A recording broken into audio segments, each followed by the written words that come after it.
السلام علیکم ناظرین، میرا نام محمد عبداللہ اور آپ دیکھ رہے ہیں ہمارا یوٹیوب چینل۔ امید کرتے ہیں آپ سب خیریت سے ہوں گے۔ خواتین و حضرات، آپ نے کل سے یہ بات آپ کے نوٹس میں آ ہی چکی ہوگی کہ رشیا میں کیا ہو رہا ہے، what is going on in Russia. اس کے بارے میں ہم آپ کو جتنی ڈیٹیلز اب تک میڈیا کے تھرو پہنچی ہیں اس کے بارے میں آگاہ کرتے ہیں۔ سب سے پہلے آپ کو یہ دیکھنا ہے کہ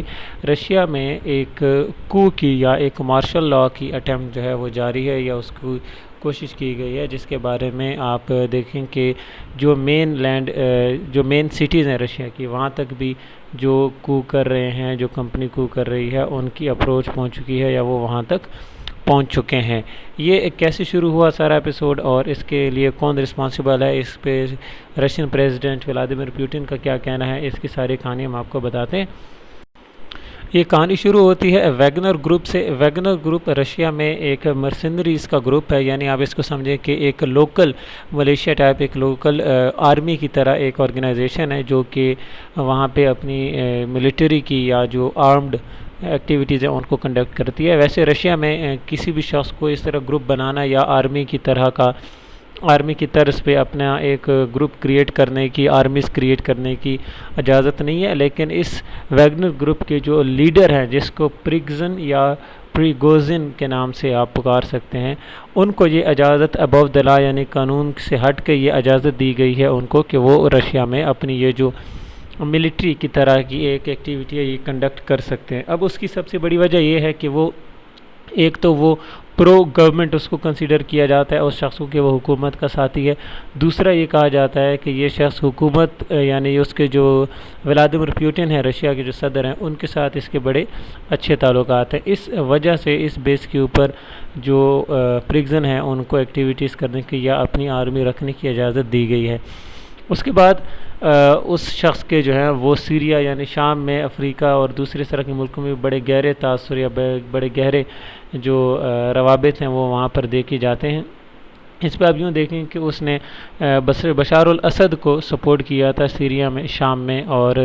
ابھی تک وہ جو ہے اس کا یہاں پہ رشیا میں وہ یوکرین کے خلاف جو ہے وہ لڑ رہا تھا۔ یوکرین میں وہ آرمی کے ساتھ کی ہیلپ کر رہا تھا along side the Russian military he was fighting in Ukraine۔ تو اس کو آپ دیکھیں کہ اس نے کوشش کی ہے رشیا کو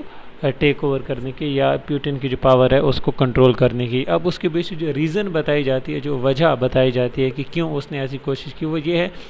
کہ وہ رشین آرمی پہ الزام لگاتے ہیں، ایکیوز کرتے ہیں کہ انہوں نے یوکرین میں جو ان کے ٹروپس ہیں یا ان کے جو کیمپ تھے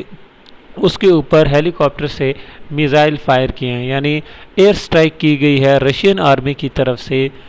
ویگنر گروپ کے اوپر، جس وجہ سے اس نے جو کہ اس کی 60,000 کے قریب سولجرز پہ مشتمل اس کی ایک آرمی ہے، اور اس کو ٹیک اوور کرنے کی، یا اس نے اب رشیا کی جو بڑے سٹیز ہیں ان کی طرف موو کرنا شروع کر دیا ہے۔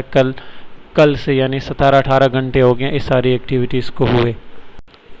اس کے ساتھ یہ چیز بھی امپورٹنٹ ہے، آپ کو دیکھنی چاہیے کہ یہ جو پریگزن صاحب ہیں انہوں نے کافی دفعہ رشین ملٹری کو کرپٹ کہہ کے ایکیوز بھی کیا ہے، اور رشین جنرلز کے بارے میں اور رشین آرمی کے بارے میں ان کا یہ کہنا ہے کہ انہوں نے جو یوکرین پہ اٹیک کیا ہے وہ صرف ایک بہانہ ہے اپنی پاکٹس کو، اپنی جیبوں کو بھرنے کے لیے۔ تو یعنی وہ اس طرح کے خیالات رکھتے ہیں۔ اور دوسرا جو انہوں نے ایک ویڈیو بھی شائع کیا، اس ویڈیو کی ریلیز میں بھی آپ دیکھ سکتے ہیں کہ کس طرح انہوں نے اپنے سولجرز کی ڈیڈ باڈیز دکھائی ہیں، 12-15 یعنی کچھ درجن سپاہی ان کے وہاں پہ مرے ہوئے مردہ دکھائے گئے ہیں، اور وہ اس بات سے پہلے ہی ناراض تھے کہ رشین آرمی ان کو جو ایمونیشن ہے وہ پرووائڈ نہیں کر رہی۔ اس ساری ایکٹیویٹیز پہ ولادیمیر پوٹن جو رشیا کے پریزیڈنٹ ہیں، انہوں نے ایک ٹی وی پہ یعنی خطاب کیا، اپنی جو سپیچ ڈیلیور کی، اس میں انہوں نے سب سے پہلے تو یہ کہا کہ یہ ملیٹنسی ہے، یہ سول وار کی گئی ہے اور یہ بغاوت ہے۔ ساتھ ہی ساتھ انہوں نے پریگزن کو یہ کہا ہے کہ اس نے میری بیک میں سٹیب کیا ہے، یعنی میری پیٹھ میں خنجر گھونپا ہے، اور ساتھ ہی ساتھ کہ وہ ایک کرمنل ہے۔ اس طرح کے بیان دینے کے بعد جب یہ باتیں اس نے کر دیں تو پریگزن نے اپنی ایک ٹیلی گرام کی جو گروپ ہے اس میں یہ بات کہی ہے کہ اس نے کیونکہ مجھے کرمنل کہہ دیا ہے، تو کرمنل کہنے کے بعد اب the civil war has officially begun، اور سول وار اب شروع ہو چکی ہے۔ اب جو کہاں تک یہ سارا معاملہ پہنچا ہے وہ یہ ہے کہ انہوں نے روستوو ریجن کو رشیا میں ماسکو سے یعنی کیپٹل آف رشیا سے 500 کلومیٹر دور کا جو ایریا ہے ڈسٹرکٹ ہے رستوف، اس کو جو ویگنر گروپ ہے انہوں نے کنٹرول کر لیا ہے، وہ اس کو ٹیک اوور کر چکے ہیں، اور ساتھ ہی ساتھ جو رشین یا جو ملٹری ہے اس کے ساتھ ان کی جو چھوٹی موٹی جھڑپیں ہیں وہ بھی جاری ہیں۔ بعض اوقات رشین آرمی یعنی رشین ایئر فورس سے کچھ ایئر سٹرائکس بھی آتی ہیں، لیکن اس طرح کا اسٹرانگ ریزسٹنس ابھی تک نہیں دیکھا گیا۔ اب وہ ماسکو کی طرف ان کی موومنٹ، ان کی جو ایڈوانس ہے وہ دیکھی گئی ہے کہ وہ کنٹینیوسلی ماسکو کی طرف موو کر رہے ہیں، اور ساتھ ہی ساتھ جو پریزیڈنٹ ولادیمیر پوٹن ہیں ان کے ماسکو کو چھوڑ کے سینٹ پیٹرزبرگ یعنی جو پرانا روس کا جو کیپٹل تھا، جو سوویت یونین کا کیپٹل تھا، اس طرف جانے کی یعنی ماسکو سے اڑنے کی خبر بھی آ رہی ہے کہ ایک پریزیڈنشیل پلین جو ہے وہ وہاں سے فلائی کر کے تو سینٹ پیٹرزبرگ کی طرف بھی جا چکا ہے۔ تو یہ ساری اپڈیٹ ہے، اب اس کے بارے میں دیکھتے ہیں کہ یہ جو سارا معاملہ ہے یہ کب تک چلتا ہے۔ ایک چیز تو کنفرم ہے کہ جب تک اندر سے رشین ملٹری کے اندر سے ان کو سپورٹ نہ پرووائڈ کی جائے تب تک تو یہ کو کامیاب نہیں ہو سکتا، لیکن اگر اندر سے ان کو کسی بھی قسم کی ہلکی پھلکی بھی سپورٹ پرووائڈ کی گئی، جیسے یہ نوٹ کیا جا رہا ہے کہ جیسے وہ رستوف ریجن میں داخل ہوئے ہیں تو وہاں پہ ان کو کسی قسم کی ریزسٹنس نہیں ملی، وہ ویسے ہی وداؤٹ اینی ریزسٹنس اندر داخل ہو گئے تھے، تو یہ چیزیں شو کرتی ہیں کہ ان کو باقاعدہ سپورٹ فراہم کرنے کی کوشش کی جا رہی ہے۔